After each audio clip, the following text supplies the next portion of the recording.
कर्नाटकात महात्मा बसवेश्वरांच्या पुतळ्याची विटंबना करण्यात आली आहे। सोलापुरात महात्मा बसवेश्वर प्रतिष्ठानचे संस्थापक अध्यक्ष श्रीशैल हत्तुरे यांनी याबाबत निषेध करून जिल्हाधिकाऱ्यांना निवेदन देत विटंबना करणाऱ्यांवरती कारवाई करण्याची मागणी केली आहे। बसवेश्वर प्रतिष्ठानचे संस्थापक अध्यक्ष श्रीशैल हत्तुरे यांच्या नेतृत्वाखाली निषेध नोंदवण्यात आला। याबाबत जिल्हाधिकारी यांना निवेदन देण्यात आले असून लवकरच आरोपींवरती गुन्हा दाखल करून त्यांच्यावर कडक कारवाई करावी अशी मागणी करण्यात आली। 12व्या शतकातील जगातील पहिले संसद स्थापना करणारे क्रांतीसूर्य जगज्योती महात्मा बसवेश्वर महाराजांच्या पुतळ्याची काही समाजकंटकांनी विटंबना केली आहे। ही घटना कर्नाटकातील भालकी येथे घडली असून या घटनेचे पडसाद आता महाराष्ट्रात सर्वत्र उमटलेले दिसून येत आहे।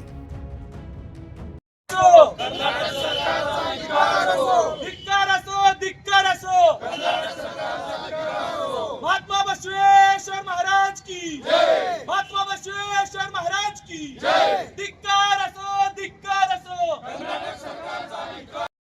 श्री महात्मा बसवेश्वर पुतळ्याचे जे विटंबना झालेले आहे त्या संदर्भात सोलापूर आणि महाराष्ट्र समाज बांधवाच्या वतीने तीव्र निषेध करतो आणि त्या समाजकंटकाला योग्य ती कडक कारवाई शासन व्हावी।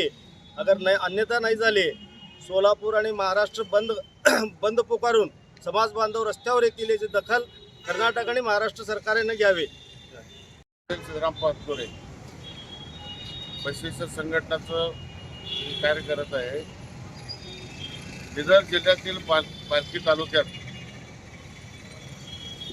श्री महात्मा बसवेश्वरांच्या पुतळ्याची विटंबना झालेली आहे। तरी कर्नाटक सरकारने आजपर्यंत कुठल्याही त्यांच्यावर कारवाई केलेली नाही आणि सरकारने लवकरात लवकर त्यांच्यावर कारवाई करावी। कारवाई जर नाही केलं तर आम्ही इथं ह्या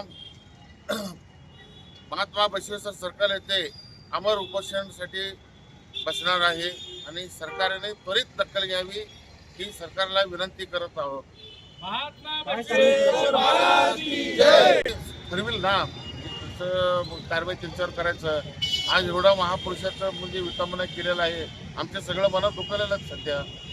हे लोकांचं पोकळी जेवढं निर्माण झालेलं आहे तेवढं भरून येणार नाही। आता आज एका महापुरुषाचं असं विटंबना होतं हे म्हटलं तर हे खेळ खेळण्यासारखं बाब आहे, असं घडता कामा नये।